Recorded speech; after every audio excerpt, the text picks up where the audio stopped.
1944 August 20 భారత రాజకీయ చరిత్రలో ఓ కీలక నాయకుడి జననం.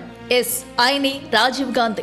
ఈ రోజు ఆయన జయంతి సందర్భంగా కొన్ని విషయాలు బ్రీఫ్ గా తెలుసుకుందాం. ఇందిరాగాంధీ హత్య తర్వాత కేవలం 40 ఏళ్ల వయసులో ప్రధానిగా బాధ్యతలు చేపట్టిన రాజీవ్ భారత్ ను 21వ శతాబ్దం వైపు తీసుకెళ్లాలన్న ఆలోచనతో కంప్యూటర్లు, టెలికాం, సాంకేతిక రంగాలకు ప్రాధాన్యత ఇచ్చారు. 18 ఏళ్లకే ఓటు హక్కు, యాంటీ డిఫెక్షన్ చట్టం వంటి కీలక మార్పులు ఆయన హయాంలోనే వచ్చాయి.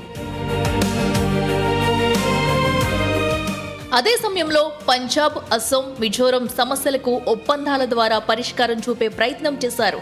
కానీ బోఫోర్స్ వివాదం ఆయన ప్రభుత్వ ప్రతిష్టను తీవ్రంగా దెబ్బతీసింది. షాబానో కేసులో సుప్రీంకోర్టు తీర్పును చట్టంతో మార్చడం, అయోధ్యలో తాళాలు తెరవడం వంటి నిర్ణయాలు కూడా విమర్శలకు దారితీశాయి. సాంకేతిక భారతానికి బాటలు వేసిన యువ ప్రధాని, అదే సమయంలో రాజకీయ వివాదాలను మిగిల్చిన నాయకుడు రాజీవ్ గాంధీ అని చెప్పవచ్చు.